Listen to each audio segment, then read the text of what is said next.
大家好，欢迎收看《震惊最前线》无马看中国，我是主持人张宏林。再次感谢大家收看我们的节目哦。裴洛西来台之后，当然引起许多讨论。我们节目当中有非常多集也在谈这个访问之后产生的一些延伸的议题哦。当然有人说，如果从不好的层面来说，会说这会爆发第4次的台海危机，甚至之前这个明居正老师也预期说，如果这样子来讲，有可能这个美中会签署第4份的公报，这到底是对台湾来说是一个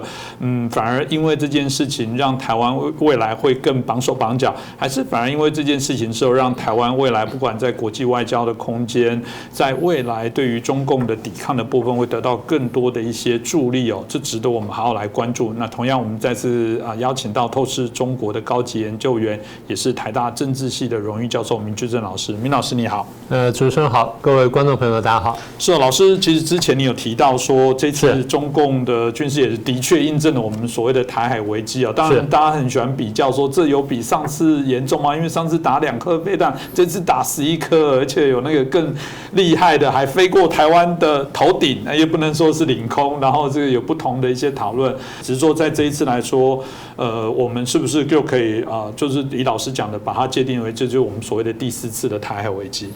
应该是可以吧，因为当然很多人说不会啦，我们都没什么感觉。在我们国际政治当中呢，看一个事件是不是构成危机呢，不完全在于感受，感受当然是一部分，因为它比较主观。我们相对来说还是比较客观的标准来评价它是或不是一次这个危机。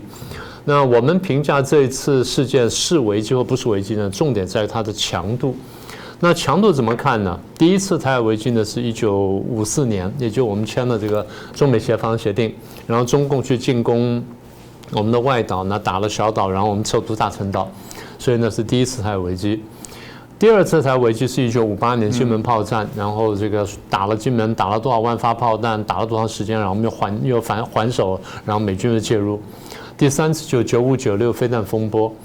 那过去几次我们不说了，我们就是95、96飞弹风波。95、96飞弹风波呢，其实不止2颗飞弹，它也是10几颗飞弹，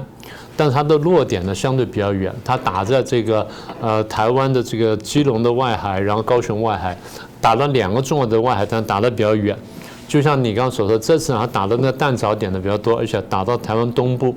那不是飞过领空，是因为它飞过外面，它超过领空的高度，国际法规范的领空高度，所以那样飞过去，那不叫领空，但的确是穿越台湾上空。所以我们可以看到，这次中共呢，第一虽然是以飞弹为主，在辅以什么军机、军船的演习，然后在哪边有对峙跟我们的船舰对峙。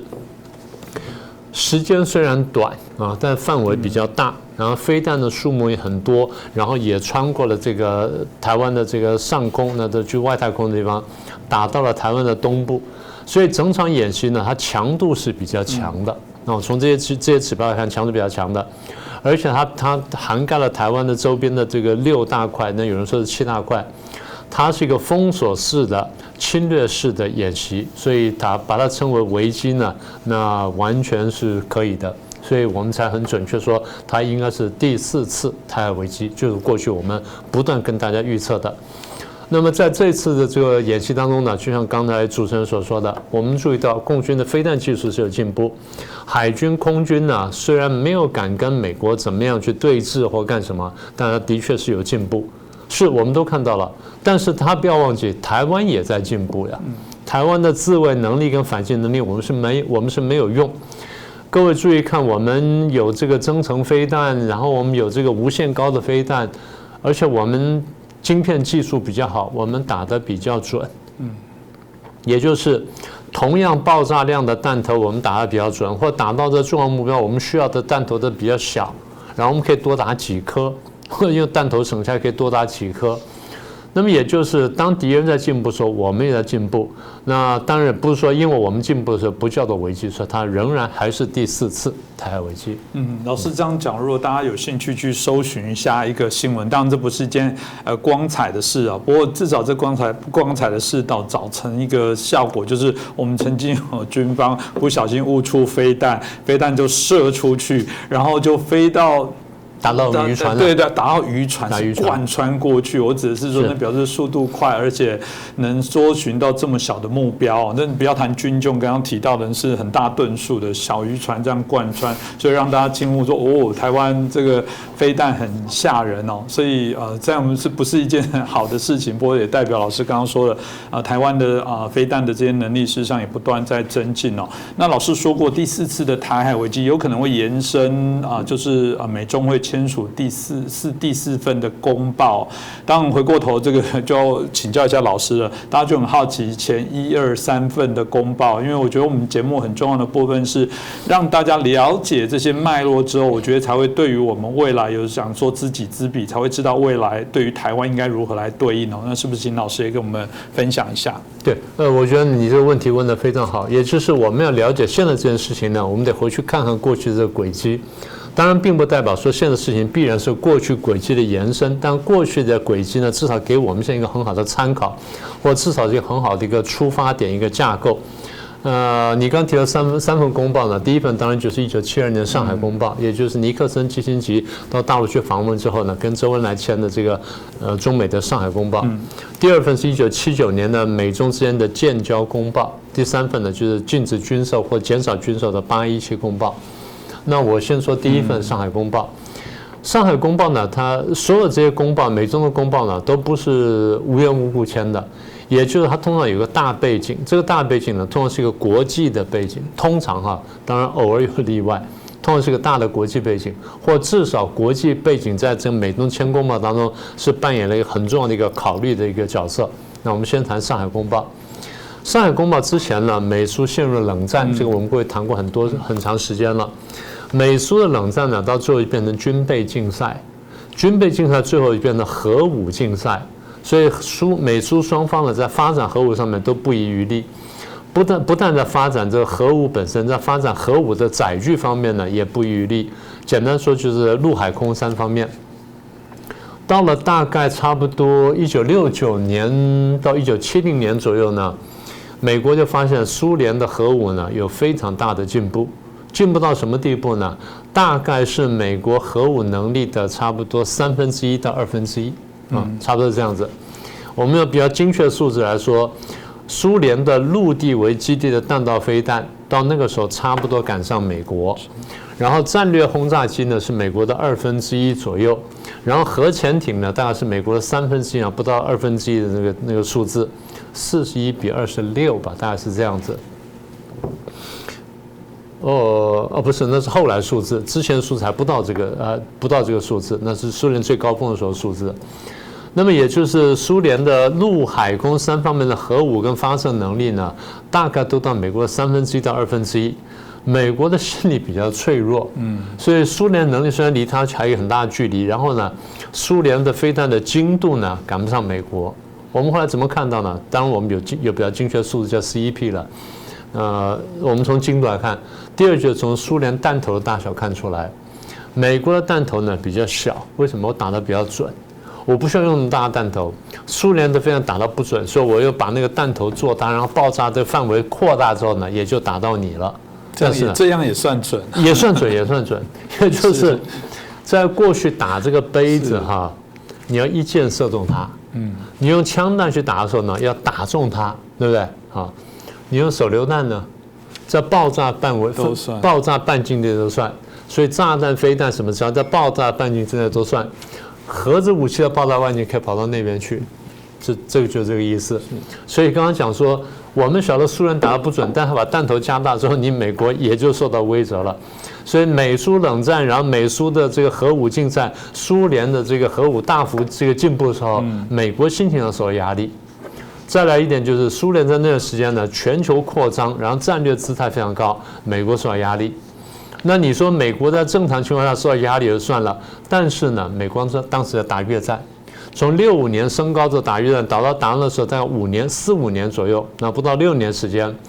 美国因为打一场区域型的越战，居然搞到国内财政呢，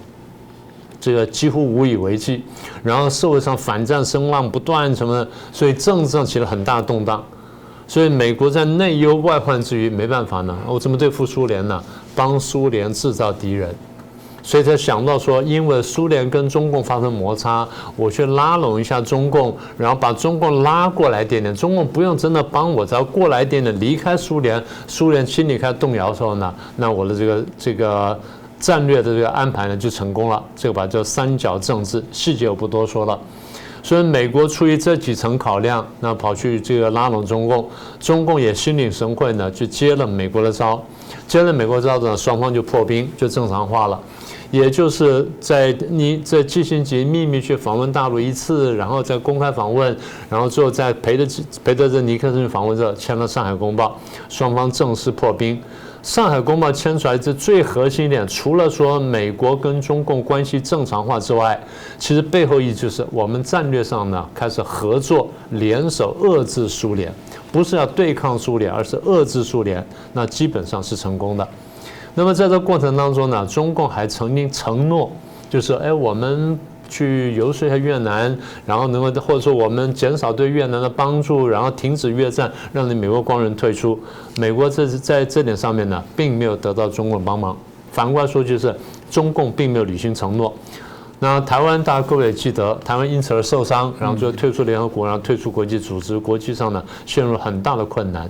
所以这是第一个公报的背景。是老师刚刚提到上海公报的部分，有一些资讯说，其实原来就像老师刚刚说的，只是说让你们的交流活络一下，没想到最后为什么突然变成是建交了？这个中间发生了什么转折？美国跟中共签了刚刚讲的上海公报是1972年，美国跟中共建交呢是7年之后，是1979年。那这7年当中发生什么变化呢？第一个就是原来签了这个上海公报的尼克森，后来因为水门案下台了。下台之后呢，这副总统继任，副总统叫福特。福特继任之后呢，到大陆去访问了一下，然后好像跟大陆承诺说，我如果竞选连任的话呢，那我就来建交。就要竞选连任失败了。竞选连任失败之后，谁上台呢？卡特上台。卡特是一个非常有趣的人，他理想性格非常高，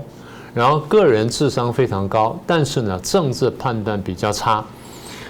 表现在他的内政跟外交上出了一系列纰漏。内政上面，一方面是这个民主党呢喜欢搞这个内部建设啊，搞这个社会福利政策，搞救济，搞这东西，所以钱花了非常多，财政非常困难。然后呢，他的这个经济政策方向不太正确，所以失业非常严重。所以经济下滑、失业严重、财政困难，这是内部的问题。那外部呢，他搞得好像更糟糕一点点。他的外交呢，去搞什么？搞人权外交啦，搞这些东西，搞民主外交。我不是说不可搞人权外交，而是在搞外交的时候呢，现实主义的考量呢，通常是比较重要的。但卡特这地方呢，显然比较弱，所以外交上出了很多的纰漏，那得罪了很多国家，搞垮了一些友邦，这我就不去讲了。最大的问题就是误判伊朗的革命，然后对伊朗革命处理得不够好，最后被伊朗的这个革命群众呢攻进了美国大使馆，然后绑架人质，绑了他400多天。中间呢，卡特想说，我派直升机，派什么这个小队进去把人质救回来，然后我就可以加分，可以竞选人。就那次又失败了，然后飞机也摔了，又死了人，所以搞到焦头烂额。那结果在内政外交都毫无建树情况下，卡特居然说我要竞选连任。这事情我们好像过去简单提过一下。卡特的竞选连任，他团队都吓坏了，说：“那你怎么连任呢？我们完全没有政绩啊，那怎么办呢？”大家说：“不管，你们回去想。”想了半天，最后他的这个智囊呢，布里辛斯基在乔治城大学教书那位教授，这样子我们来跟中共建交看看，跟中共建交呢，或许可以冲洗，然后可以把你票拉高呢，说不定可以就连任成功了。最后呢，就去跟中共谈。中共当时在1972年签上海公报的时候，就跟美国讲。我们想建交，但我们有3个条件：第一，跟台湾断交；第二，废这个中美协防协定叫做废约；第三呢，你们美军的那个顾问团什么撤出台湾，所以叫断交、废约、撤军3条件。这本来是几乎不可能的条件，因为后来卡特跟中共建交之后，很多记者就是访问尼克森跟基辛格，说你们怎么看这是建交？他说：“如果断交、废约、撤军可以同意的话，当时我们就建交，何必等7年？也就是我们留着不建交，那这张是一张大牌，这张大牌不能随便打的。那么也就是卡特为了个人的选举的考量，就他去打出这张牌，那这是一个蠢的事情。好了，那么卡特干了这件事情之后呢，坦白说他自己废了一张大牌。这个东西在政治上，反正有头脑人就会想到，所以美国国会里面这些有头脑人，还不是有台人士，有头脑人就立刻想到，那有台人士立刻想到，所以双方就结合，那说我们要想办法保住台湾这张牌，怎么办呢？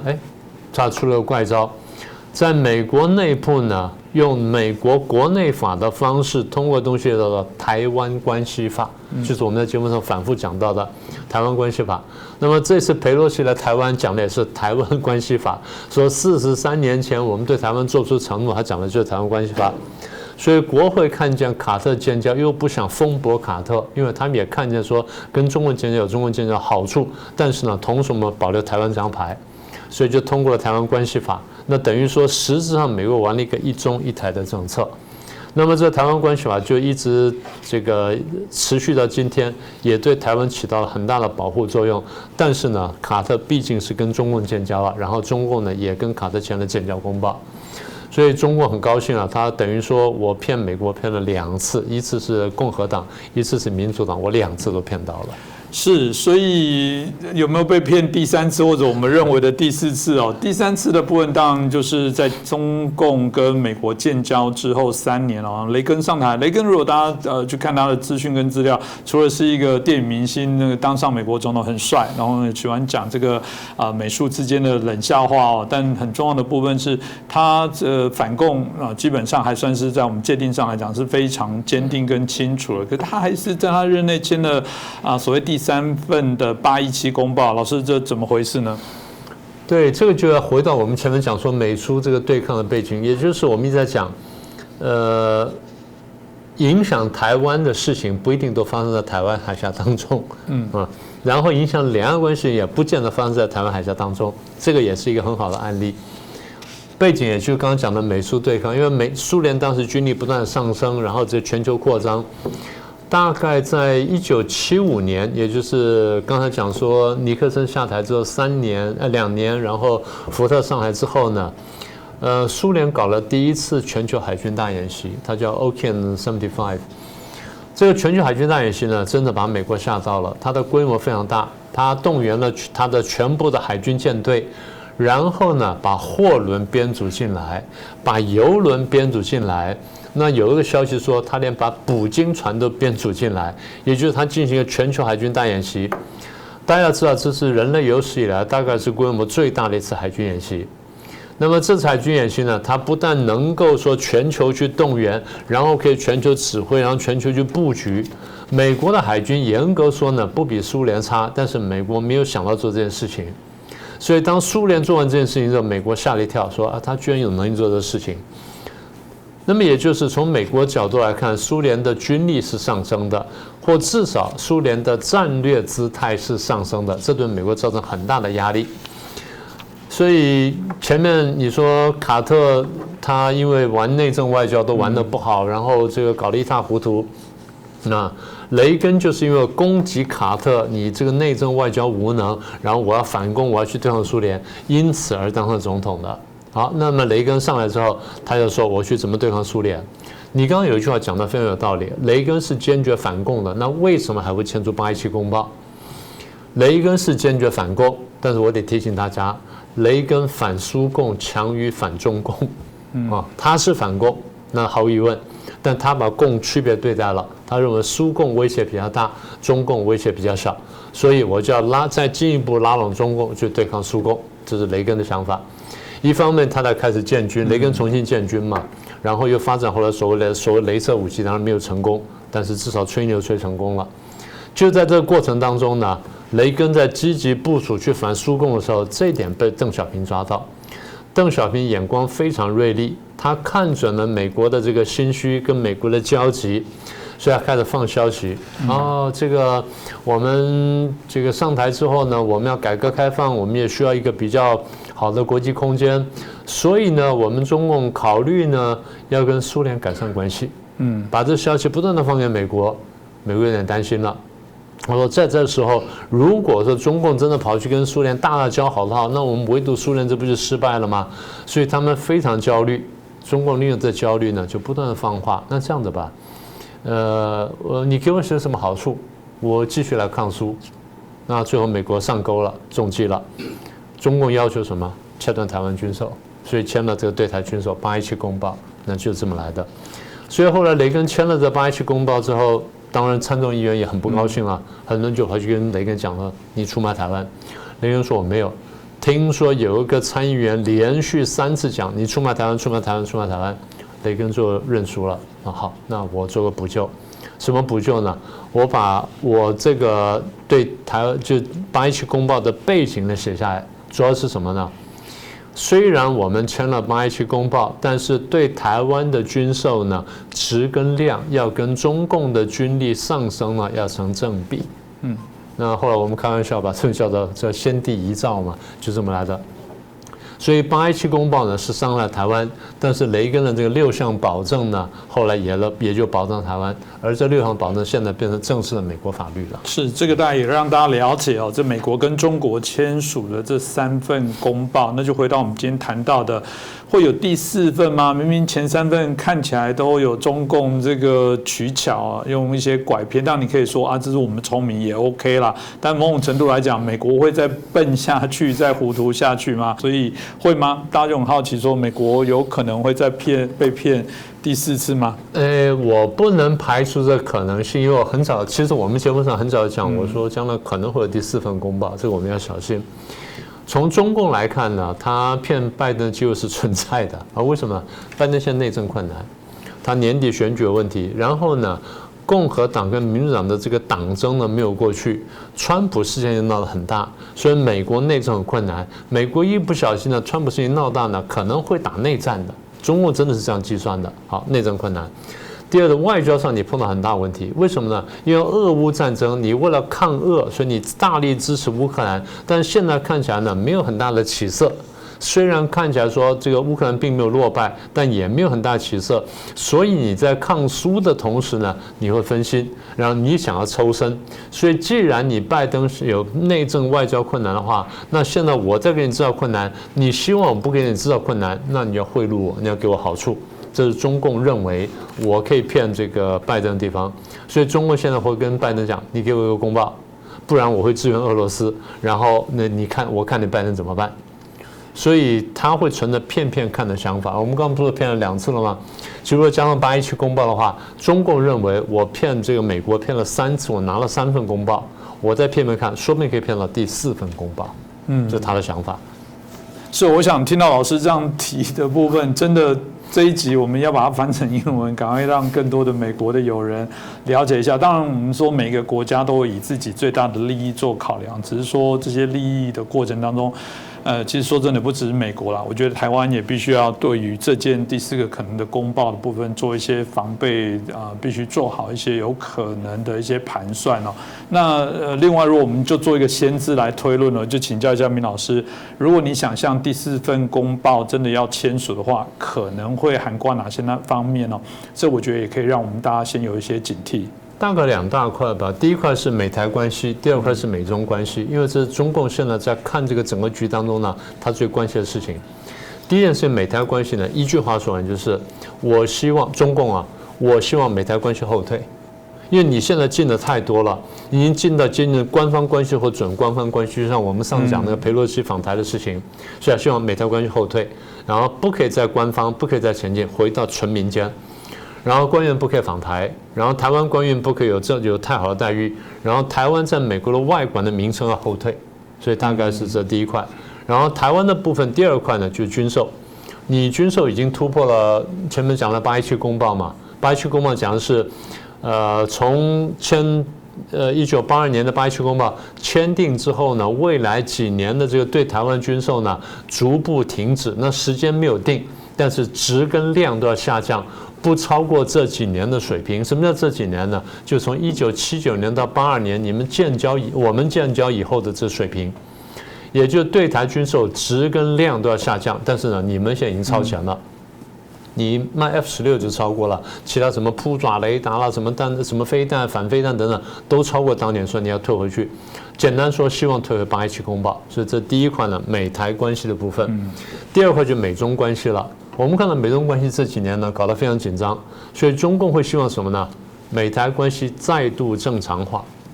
什么叫再度正常化呢？分成几块。第一，美中的战略关系呢，你美国的战略不再敌视我中共，不视我为敌人，你视我为竞争对手都不行了，我们彼此视为合作对手、合作伙伴，这第一点。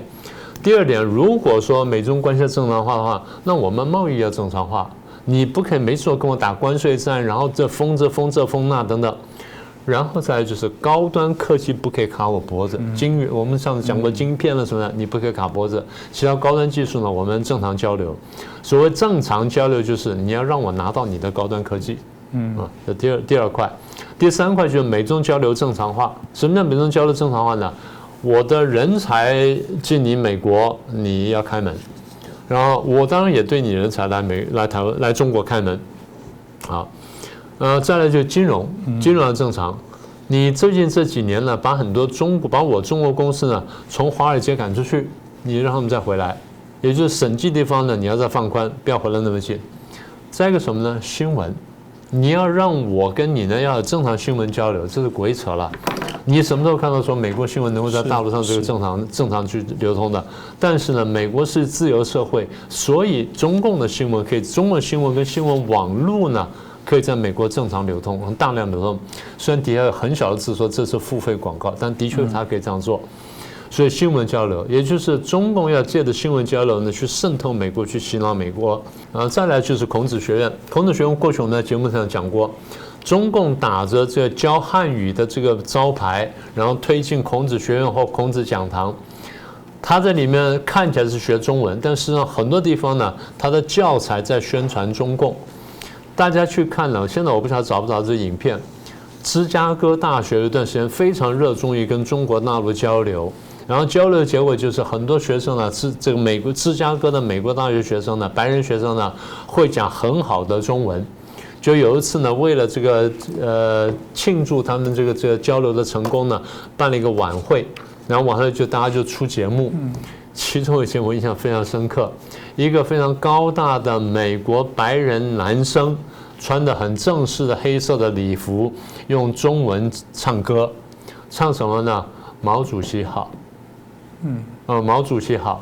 你觉得这是中文呢，还是这个官方宣传？你会看到美国学生到美国去，中国学生到美国去学英文，学完之后唱歌的时候讲说拜登总统好，你会听到这件事情吗？对不对？也就中共全部是拿证据遮盖他这个官方宣传的谎言，所以但是中共一定跟你讲，我们要美中交流啊，文化交流什么交流，所以是官方正常化。所以一句话说完就是两句话说完。美台关系要后退，不可以官方；美中关系要前进，然后不再卡我。如果用最简单的话来说，就是美中关系最好回到奥巴马，甚至更早以前我们甜蜜时光，这中共要的东西。是我想每次大家都会说，现在是因为民进党执政，所以中共才要做这些事情。其实从这些脉络来看，有些时候民进党都还没有出来了，我必须要跟大家讲这个来谈一个历史，因为我们节目当中事实上在谈这个我们都很开放，也许我们的观众朋友各种不同党派的支持的都有，但我觉得我们的观众至少有一个部分就是骂虽然很凶，但都能理性来沉淀思考这些问题是不是？所以基本上从中共从公报的内容，今天我觉得谢谢明老师带领我们导览了解一下，即便第4份公报我们担心不确定会不会成型，但至少前3份已经确定的公报，大家可以知道，所有的这些内容的指向都是要消灭跟吃掉台湾，不是吗？今天也谢谢明老师哦，把我们认为这台海危机有可能会延伸的美中台3方的一些改变，我觉得还是值得我们要仔细谨慎的来做关注哦。再次谢谢明老师，也感谢大家的收看。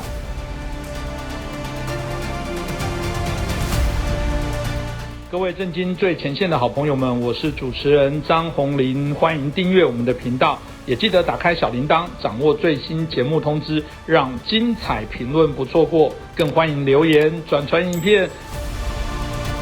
大家好，欢迎收看震惊最前线无马看中国，我是主持人张宏林，再次感谢收看我们的节目哦。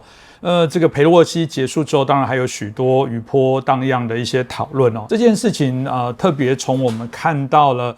中共发表了所谓的第3份台湾问题的白皮书哦。那特别在俄乌的战争哦，俄罗斯普丁在一开始的时候也发表长篇，提到这个乌克兰跟俄罗斯之间的历史的渊源哦。在这一次的白皮书里面，同样习近平也提到了又是台湾跟中国过去不可分割的一些相对的一些历史。有人说这好像是一个跟普丁所走的路一模一样，难怪有人说他们是孪生兄弟哦。我想这一件事情值得我们今天好好来讨论哦。那我们开心邀请到我们产经新闻的台北支局长石板明夫先生。石板先生你好。主持人好，大家好。是很开心哦，再次邀请到石板先生哦。石板先生最近对台湾的许多的一些评论的部分，一直以来也是我们许多的一些观众朋友非常喜欢哦。我们开心再有次机会邀请他。那我想一开始就叫您哦，因为刚刚提到的这一个白皮书哦，这边谈到这个第3份的白皮书，习近平等于是第1份台湾问题的一些白皮书。石板先生你怎么看待这一份所谓的台湾问题的白皮书呢？我觉得这份白皮书的话，我们就可以看到它是一定准备了很久的。我们从这个白皮书，我们可以倒推出很多东西。第一呢，就是说这一次包括裴洛西访问台湾的来的话，他做的一连串军演和白皮书，它是一个配套的。某种意义上讲，就是它是借题发挥的一个事情。就是说，其实呢，我觉得他是对台湾在20大之前对台湾有所动作的话，一直在准备。那正好赶上裴洛西来。这件事情呢，他拿这个事情有意在扩大，因为不管他是这个军演这么大规模军演的准备和这个白皮书的内容，我们看到它其实是一个花了相当长的时间来准备这个东西。那么也就是说，他一直在找机会发作一下，等于说他在20大之前，他要对台湾问题有所表示。那么这次军演呢，往往他是军演的话呢，是把对方吓住之后呢，然后再出现用一个白皮书的方式呢，最后缓和一下，最后给对方画出几条红线，这是他们做事一连串的方法。那么我们看到这个白皮书呢，有很多人关注到，就是说，93年的时候，他给了台湾各种各样的承诺。那么现在呢，这个承诺呢，已经怎么说呢，都没有了。或者是对台湾的条件要差的很多，但是说我觉得这一点呢，它还是对国内的一个问题，就是说，因为台湾不听话，或者是因为有香港问题的变化，我们现在对台湾比以前更严厉了，这么一个东西。但是首先呢，中国它承诺的东西呢，就是说话从来都不算数的，所以说这点我觉得台湾是没有必要在乎，就是说比如他跟香港当年的承诺。也是2017年就要出现这个特首的直选嘛，这些东西他根本没有，不但没有守承诺，而且变本加厉，变得更加严厉了。那么对台湾来说呢，首先如果台湾一旦被他统一之后呢，台湾的命运就陷入中国之手，他愿意怎么做就怎么做，所以他现在事先说的一些承诺是完全没有用的。我觉得比喻的话就是说，比如说有2个人，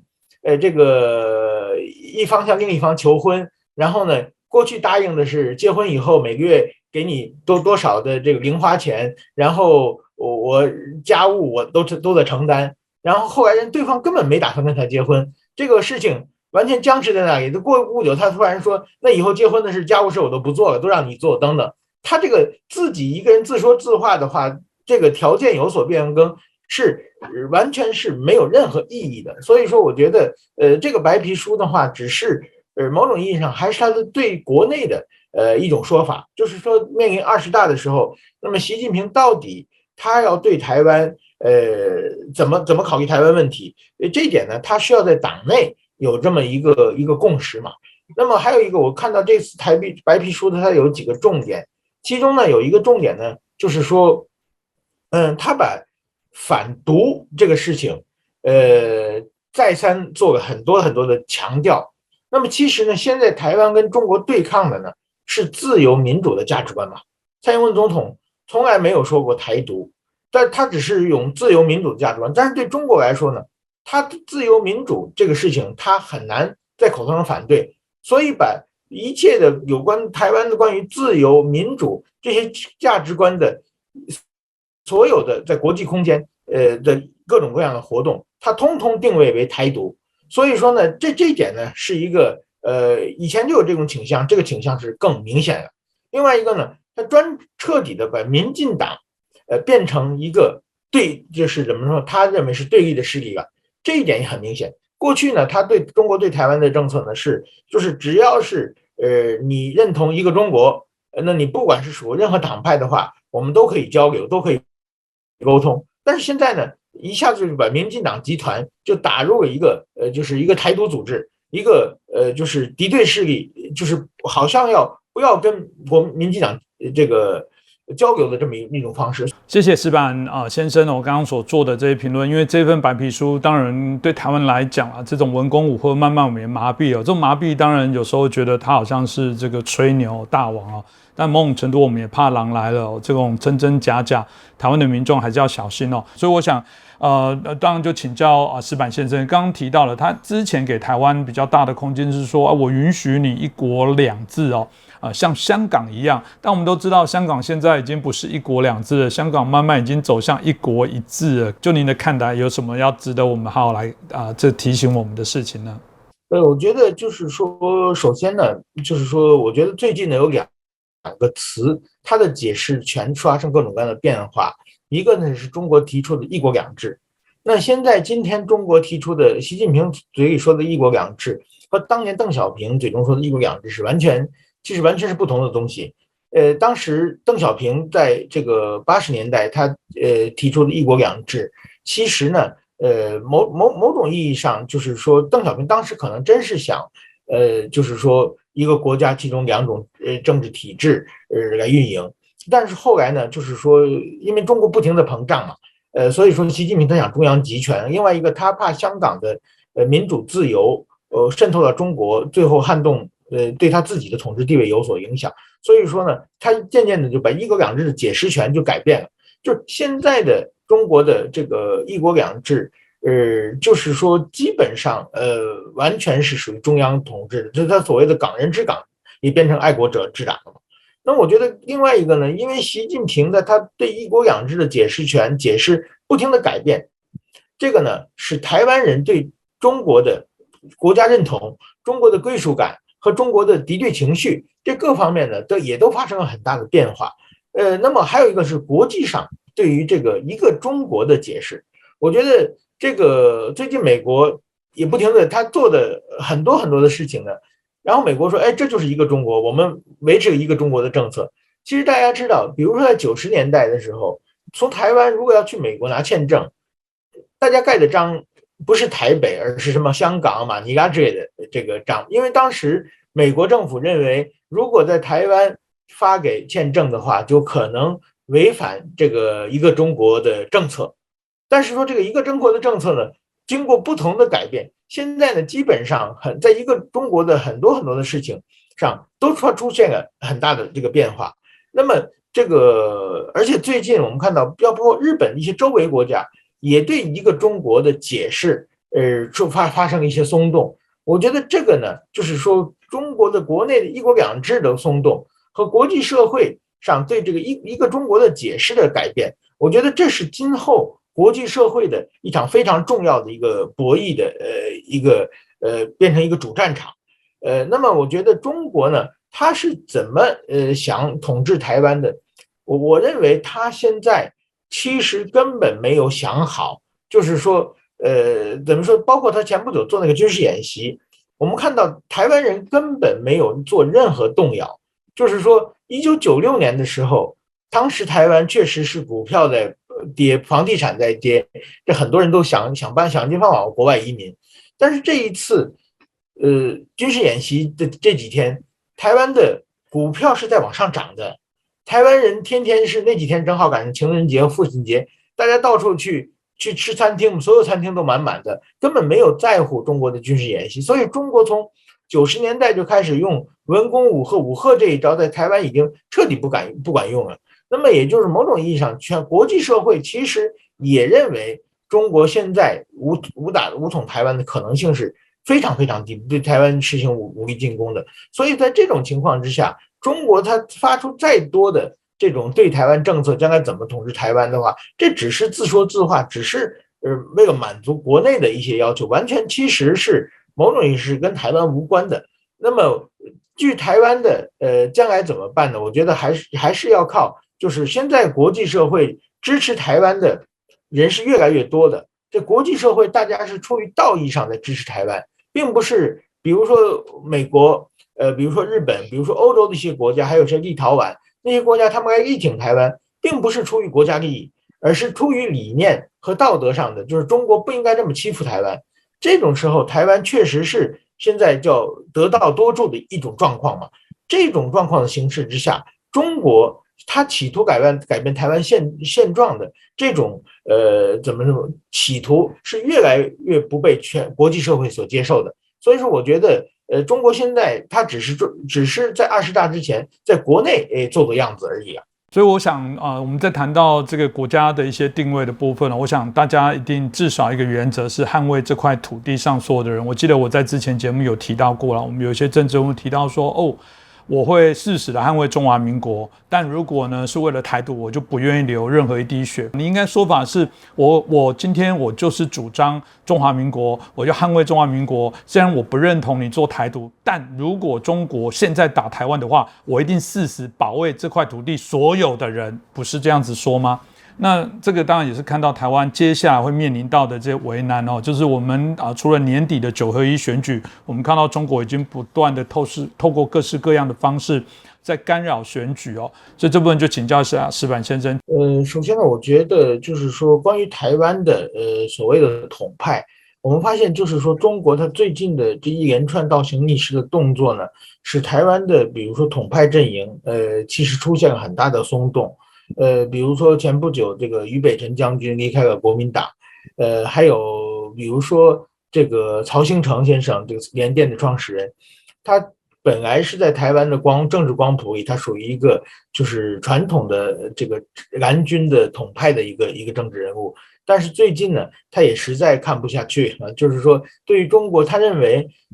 就是说民主价值、这个自由这些东西是更重要的价值观，所以说呢，前不久跳出来是捐了1亿美元，这个帮助台湾这个增强国防。这些事情的话，我想就是说，这是表面上看到的事情，实际上在台湾，就是因为全世界都在开始站队嘛，这就是说，现在已经不是说中国所谓统一台湾，它现在诉求的一个最大的理由是民族主义嘛。民族主义当然它在国内炒作的时候有一定的这个市场，也有一定的效果，但是对于台湾这个问题来说的话，我想大部分台湾人现在的主流社会的话，对中国炒作的中国的民族主义的话是很难产生共鸣的。那所以反而是他越炒作的话，大家越觉得你在就是妨碍我们，你在侵犯我们，你在想这个占领我们，这个想剥夺我们的自由和民主，会造成更大的反感。所以说，我觉得在这种情况之下呢，我想今后的选举，中国一定会干涉。中国其实像1996年的这个台湾民主化之后的总统直选之后，所有的选举，中国从来没有缺席过。但是说呢，它能干涉的影响的内容是越来越少的。2018年的这个9合1选举的时候，中国确实是中国的渗透，当时的也有国际环境和国内的一些环境的不同，造成了就是说那次渗透某种意义上是相对成功的。但是之后马上，比如说2020年的总统大选，那基本上中国的这个渗透，中国也渗透，但是没有什么效果嘛。另外，台湾也就是规制很多新的法律，所以在这种方面的话，我想中国还会渗透，但是它的效果会越来越弱的。就像俄罗斯在2014年它占克里米亚的时候发动的这个综合战争，它的当时渗透是各种各样的这个超限战，是达到很大的效果。但是说今年2022年，它再次要这个进攻乌克兰之前，它共济从师也做了很多的这方面的渗透，但是说基本上没有效果。那么我想中国对台湾也是一样的，它这个效果是越来越递减的，这是没有问题。另外一个呢，我觉得在国际社会上，比如说就是佩洛西之后，又有美国的议员团访问台湾，那今后呢还有欧洲的，还有日本的，就是说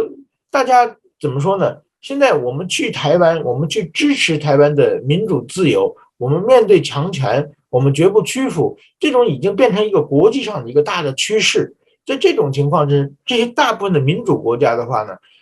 这个支持台湾的声量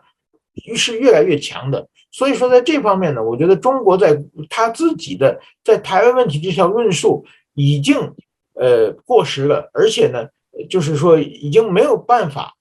就是说影响别人了，或者过去呢，他的各种各样的外交上的制裁和政治上的压力会达到一些震慑别的国家不敢跟台湾交往的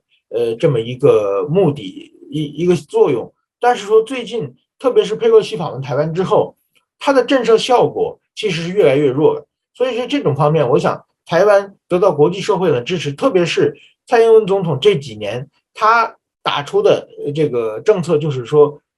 不是传统的那些靠金元外交来维持的这个国与国的关系这些小国的外交，而是打出了这个自由民主的价值观外交，和全世界的主流社会在接轨是越来越紧密的。所以这种情况之下，我觉得在国际上社会上，台湾的战略地位越来越提高，而且支持台湾的国家会越来越多。是我们期待这个年底的9合1选举到2024年的总统跟立委的选举，我想至关重要。这个也是台湾有人在说啦，这段期间是自由民主跟威权国家的体系的一个拉拔。其实，在台湾何尝不是如此了？在这一次的选举，当然也是我们选择自由跟所谓的集权专制是否低头其实民主最有效的部分就是选票，选票其实就是人民的飞弹。在年底前，事实上大家应该善用你手上的这一个武器去选择台湾的民主、台湾的自由。我想这个是我们最快来对于中共这种霸权，我觉得最有效的这些回应那今天再次感谢我们日本产经新闻台北支局长，我们矢板明夫先生，谢谢矢板先生。谢谢主持人，谢谢大家。